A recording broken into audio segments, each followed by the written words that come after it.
இன்னைக்கு இந்த வீடியோல நம்ம பார்க்க போறது தமிழ்நாட்டில் உள்ள தலைமை கூட்டுறவு வங்கி காலியாக உள்ள உதவியாளர் பணியிடங்களை நேரடி நியமனம் மூலம் நிரப்புவதற்காக மாநில ஆட்சேர்ப்பு மையங்கள் வாயிலாக இணையவழி விண்ணப்பங்கள் வரவேற்கப்படுகின்றன. இந்த காலி பணியிடங்களுக்கு விண்ணப்பிப்பதற்கு என்னென்ன தகுதிகள், யார் யார் விண்ணப்பிக்கலாம், எவ்வாறு இணையதளம் வழியாக விண்ணப்பிக்க வேண்டும் அப்படிங்கிற முழு தகவல்களையும் தெளிவா இந்த வீடியோல நம்ம பார்க்கலாம். இந்த வீடியோவை முழுசா பாருங்க. இந்த வீடியோவை நிறைய பேருக்கு ஷேர் பண்ணுங்க.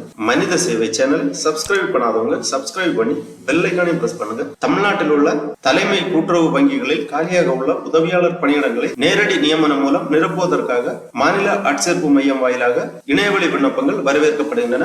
இந்த காலி பணியிடங்களுக்கு விண்ணப்பிப்பதற்காகவும் அதை பற்றிய முழு தகவல்களை தெரிந்து கொள்வதற்காகவும் இந்த வெப்சைட் ஓபன் பண்ணிக்கோங்க. www.tncorps.rb.in. இந்த வெப்சைட்டோட லிங்க் நான் டிஸ்கிரிப்ஷன்ல கொடுக்குறேன். இதுதான் தமிழ்நாடு கூட்டுறவு மாநில ஆட்சேர்ப்பு மைய இணையதளம். இந்த இணையதளம் வழியாகத்தான் தற்போது வெளியிடப்பட்டுள்ள தலைமை கூட்டுறவு வங்கிகளில் காலியாக உள்ள உதவியாளர் பணியிடங்களுக்கு விண்ணப்பிக்க வேண்டும். இந்த வெப்சைட்டை ஓபன் பண்ணீங்கன்னா இதுல நிறைய தகவல்கள் எல்லாமே கொடுக்கப்பட்டிருக்கும். State recruitment bureau 2025 cooperative department Chennai list of current notification கொடுத்திருக்காங்க. நோட்டிபிகேஷன் நம்பர் 2/2025 அசிஸ்டன்ட் இந்த Tamil Nadu state apex cooperative bank Chennai அந்த மாதிரி கொடுத்திருக்காங்க.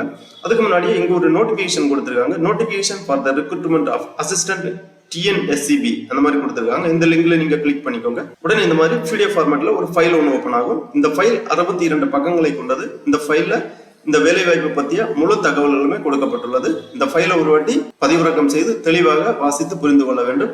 ஸ்டேட் ரெக்ரூட்மெண்ட் பியூரோ சென்னை மாநில ஆட்சேர்ப்பு நிலையம் சென்னை கூட்டுறவு சங்கங்களின் பதிவாளர் கட்டுப்பாட்டில் சென்னையை தலைமையிடமாக கொண்டு செயல்படும் தமிழ்நாடு மாநில தலைமை கூட்டுறவு வங்கியில் காலியாக உள்ள 50 உதவியாளர் பணியிடங்களை நேரடி நியமனம் மூலம் நிரப்புவதற்காக இந்திய குடியுரிமையுடைய கீழ்காணும் தகுதி பெற்ற விண்ணப்பதாரர்களிடமிருந்து விண்ணப்பங்கள் இணையதளம் வழியாக வரவேற்கப்படுகின்றன. ஆன்லைன் மூலம் மட்டுமே விண்ணப்பிக்க வேண்டும். விண்ணப்பிப்பதற்கான கடைசி தேதி 31/12/2025. முக்கியமான தேதி மற்றும் நேர விவரங்கள் கொடுக்கப்பட்டுள்ளது. அறிவிக்கை வெளியிடப்பட்ட நாள் 11/12/2025.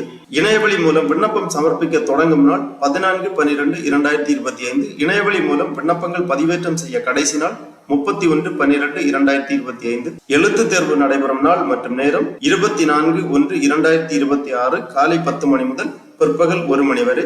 பதவி மற்றும் காலிப்பணியிட விவரங்கள் கொடுக்கப்பட்டுள்ளது. பதவியின் பெயர் உதவியாளர், நிறுவனத்தின் பெயர் தமிழ்நாடு மாநில தலைமை கூட்டுறவு வங்கி, காலிப்பணியிட எண்ணிக்கை 50, சம்பள விகிதம் 32,020 முதல் 96,210 என்ற அடிப்படையில் வழங்கப்படும். அறிவிக்கையிடப்பட்ட காலிப்பணியிட எண்ணிக்கை தற்காலிகமானது மற்றும் மூல சான்றிதழ் சரிபார்த்தலுக்கு அனுமதிக்கப்படும் விண்ணப்பதாரர்களின் பட்டியல் வெளியிடுவதற்கு முன்னர் வரை மாற்றத்திற்கு உரியது.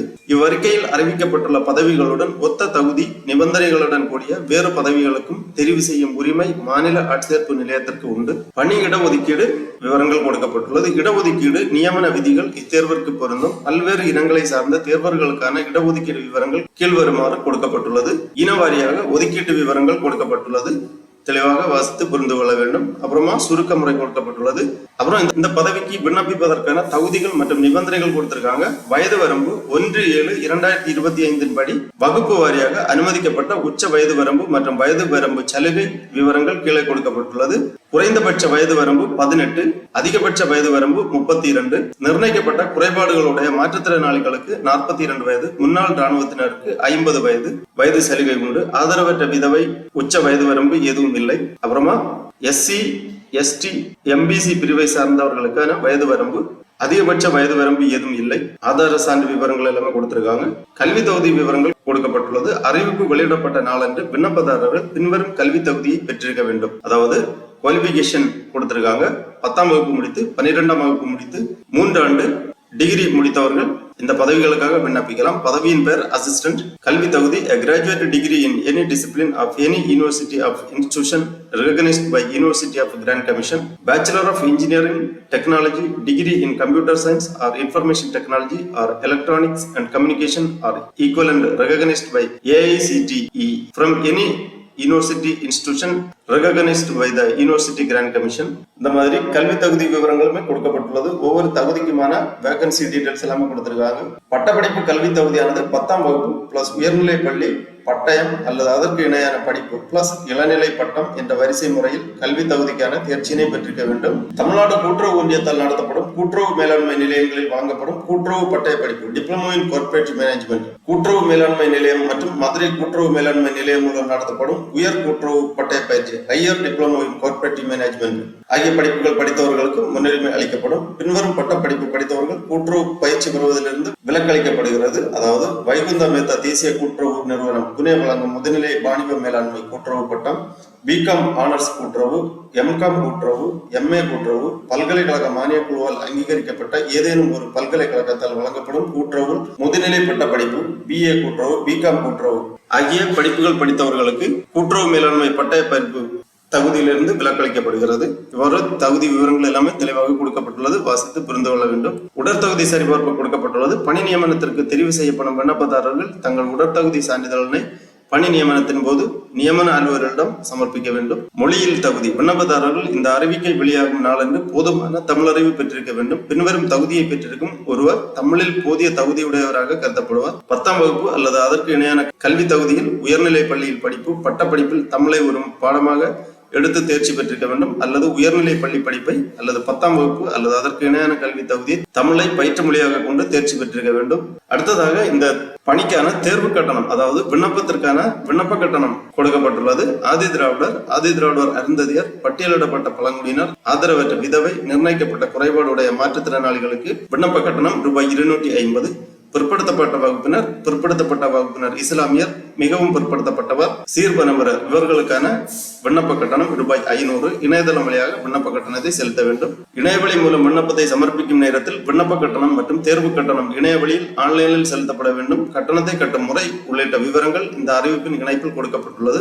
தேர்வு கட்டணம் ஒரு முறை செலுத்திய பின் எந்த ஒரு சூழ்நிலையிலும் திரும்ப வழங்கப்பட மாட்டாது. தேர்வு திட்டம் கொடுக்கப்பட்டுள்ளது. போட்டித் தேர்வு 2 நிலைகளை அடக்கியது: எழுத்து தேர்வு மற்றும் நேர்முக தேர்வு. தேர்வு மையங்கள்: எழுத்து தேர்வு சென்னையில் மட்டுமே நடைபெறும். தேர்வு முறை கொடுக்கப்பட்டுள்ளது. அதாவது சிலபஸ் டீடைல்ஸ் கொடுத்திருக்காங்க. பாடம்: கூட்டுறவு மேலாண்மை, கூட்டுறவு கடன் மற்றும் வங்கியல், கூட்டுறவு கணக்கியல், MIS மற்றும் கணினி பயன்பாடு, கணினி அடிப்படை, பொது அறிவு, மனக்கணக்கு, நுண்ணறிவு, திறனறிவு மற்றும் காரணவியல் ஆகிய பாடங்களை கொண்டது. தரம்: பட்டப்படிப்பு. தேர்வின் வகை: கொள்குறி, அதாவது OMR அடிப்படையில் தேர்வு இருக்கும். நேரம்: 3 மணி நேரம். வினாக்களின் மொத்த எண்ணிக்கை 200. அதிகபட்ச மதிப்பெண்கள் 170. நேர்முக தேர்வுக்கு 30 மதிப்பெண்கள். மொத்தம் 200 மதிப்பெண்களுக்கு தேர்வு நடைபெறும். எழுத்து தேர்வுக்கான கேள்விகள் தமிழ் மற்றும் ஆங்கிலம் ஆகிய 2 மொழிகளில் அமைக்கப்படும். எழுத்து தேர்வுக்கான பாடத்திட்டம் இவ்வறிவிப்பின் இணைப்பில் வழங்கப்பட்டுள்ளது. இந்த மாதிரி அனைத்து தகவல்களுமே இந்த நோட்டிபிகேஷன்ல கொடுத்திருக்காங்க. தடை செய்யப்பட்ட பொருட்கள், அதாவது எழுத்து தேர்வுக்கு செல்லும் போது என்னென்ன பொருட்கள் எடுத்து செல்லக்கூடாது, தடை செய்யப்பட்ட பொருட்களின் விவரங்கள் கொடுக்கப்பட்டுள்ளது.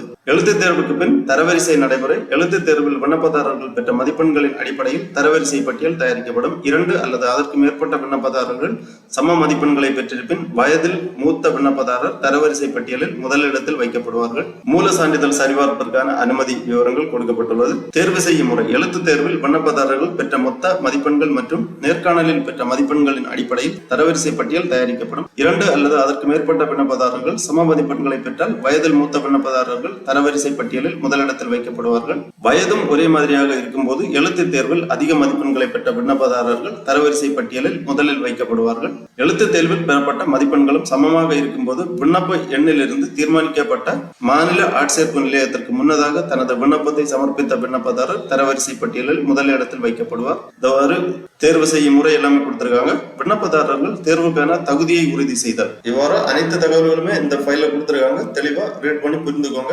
அப்புறமா இணையவழியில் விண்ணப்பிக்கும் முறை கொடுக்கப்பட்டுள்ளது.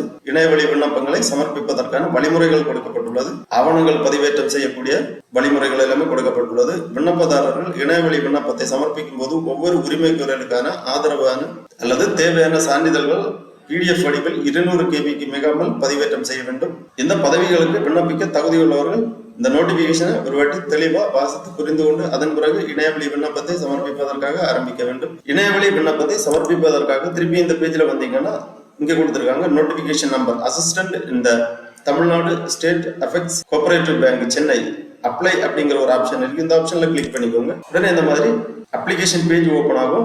அசிஸ்டன்ட் இந்த Tamil Nadu state effects cooperative bank. ஃபர்ஸ்ட்ல இந்த விண்ணப்ப படிவத்தில் பர்சனல் டேட்டா கேட்கிறாங்க. அட்வர்டைஸ்மெண்ட் நம்பர் கொடுக்கப்பட்டுள்ளது. அப்புறமா விண்ணப்பதாரரின் பெயர் இனிஷியல் அல்லது surname, name of the applicant, பிறந்த தேதி, டேட், மந்த், இயர் அந்த ஃபார்மேட்ல என்டர் பண்ண வேண்டும். அப்புறம் தந்தையார் பெயர், தந்தையின் சொந்த மாநிலம், தாயார் பெயர், தாயின் சொந்த மாநிலம், பாலினம், குடியுரிமை, விண்ணப்பதாரர் பிறந்த இடம், சொந்த மாநிலம், மதம் போன்ற பர்சனல் டேட்டா எல்லாமே தெளிவாக பூர்த்தி செய்ய வேண்டும். அதன் பிறகு சான்றிதழின் விவரங்கள் கேட்டிருக்காங்க. கம்யூனிட்டி சர்டிபிகேட், தங்கள் மாற்றுத்திறனாளியா எஸ் ஆர் நோ டிக் பண்ணிக்கோங்க.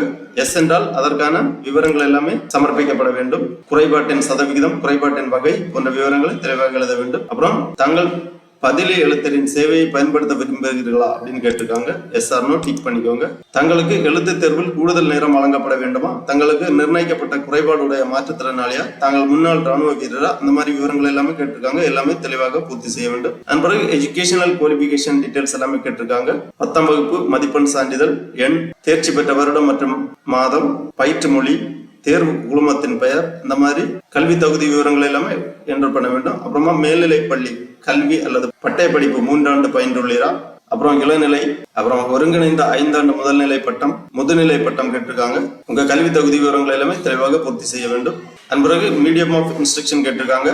தொடர்பு குறித்த விவரங்கள், அதாவது கம்யூனிகேஷன் டீடைல்ஸ், உங்க முகவரி விவரங்கள் எல்லாமே தெளிவாக பூர்த்தி செய்ய வேண்டும். தொடர்பு முகவரி, நிரந்தர முகவரி விவரங்களை பூர்த்தி செய்ய வேண்டும். அப்புறம் புகைப்படம் மற்றும் கையொப்பம், அதாவது உங்களது பாஸ்போர்ட் சைஸ் போட்டோ வந்து ப்ரௌஸ் பண்ணி அப்லோட் பண்ண வேண்டும். ஜேபிஇஜி ஃபார்மேட்ல 50 KB இங்க ப்ரௌஸ் பண்ணி அப்லோட் பண்ண வேண்டும். அதன் பிறகு டாக்குமெண்ட் அப்லோடு கேட்டிருக்காங்க. கேட்டிருக்கக்கூடிய சான்றிதழ்கள் எல்லாமே PDF ஃபார்மேட்ல 200 KB ப்ரௌஸ் பண்ணி இங்க அப்லோட் பண்ண வேண்டும். அதன் பிறகு ஒரு உறுதிமொழி கொடுத்திருக்காங்க. இந்த உறுதிமொழி எல்லாமே தெளிவா ரீட் பண்ணி இங்க ஒரு டிக்ளரேஷன் கொடுத்திருக்காங்க. இந்த செக் பாக்ஸ்ல டிக் பண்ணி சப்மிட் பண்ணிக்கோங்க. சப்மிட் கொடுத்திருக்காங்க. இந்த சப்மிட் பட்டனை கிளிக் பண்ணி உங்க விண்ணப்ப படிவத்தை சமர்ப்பிக்க வேண்டும். அதன் பிறகு உங்களது விண்ணப்ப கட்டணத்தை செலுத்துற மாதிரி இருக்கும். இணையதளம் வழியாக உங்களுக்கு கொடுக்கப்பட்ட விண்ணப்ப கட்டணத்தை செலுத்த வேண்டும். அதன் பிறகு உங்களது விண்ணப்ப படிவங்கள் பரிசீலனை செய்யப்பட்டு எழுத்து தேர்வுக்கு அழைக்கப்படுவார்கள். ஆகவே தமிழ்நாடு மாநில கூட்டுறவு வங்கிகளில் காலியாக உள்ள உதவியாளர் பணியிடங்களை நிரப்புவதற்காக விண்ணப்பிப்பதற்கு விருப்பமும் தகுதியும் உள்ளவர்கள் இவ்வாறு இணையதளம் வழியாக விண்ணப்பிக்குமாறு கேட்டுக்கொள்ளப்படுகிறார். ஓகே நண்பர்களே, இந்த வீடியோ உங்களுக்கு உபயோகமா இருந்துச்சுன்னா லைக் பண்ணுங்க, ஷேர் பண்ணுங்க. மனித சேவை சேனலை சப்ஸ்கிரைப் பண்ணாதவங்க சப்ஸ்கிரைப் பண்ணி பெல் ஐகானையும் பிரஸ் பண்ணுங்க. அனைவருக்கும் நன்றி, வணக்கம்.